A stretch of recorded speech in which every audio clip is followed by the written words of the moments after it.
이번에 확인된 바로는 수원 화성 쪽에서 3건, 그리고 결혼 후에는 청주로 이사를 갔는데요. 그 청주에서도 2건 있는 것으로 이제 파악이 되고 있습니다. 수사기관에서는 정확한 수사를 위해서 아직 구체적으로 이게 어떤 사건이다라고 밝히진 않았는데요.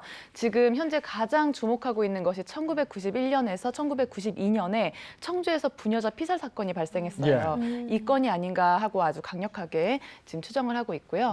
그 당시의 기사를 보면은 청주의 공사장에서 여성의 손이 뒤로 묶인 채로 이제 발견됐습니다. 네. 시체가 발견이 되었는데 이 사건에 대해서 이제 수사를 해본 결과 3개월 정도 수사 끝에 19세의 박모군이 유력한 용의자로 지목이 되었어요.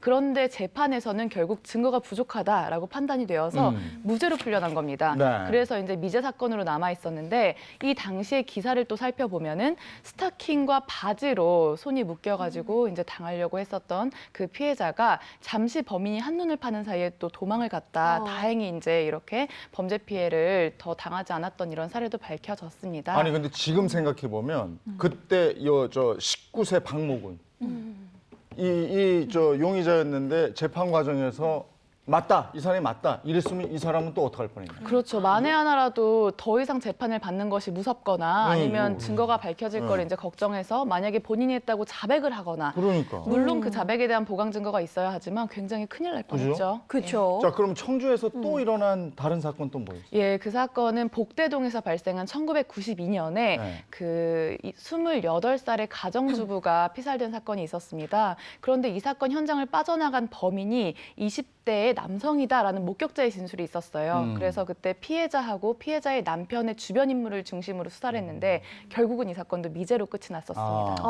그런데 뭐 수원에서도 화성 연쇄살인 사건과 비슷한 수법의 살인 사건이 또 있었다면서요? 그 당시 88년하고 89년에 수원 여고생이 2명이나 살인을 당하는 사건이 있었는데 이 사건들도 해결이 안 됐거든요. 첫 번째 사건은 이제 1987년 12월 24일 날 어떤 여고생이 어머니와 싸우고 이제 집을 나갔습니다.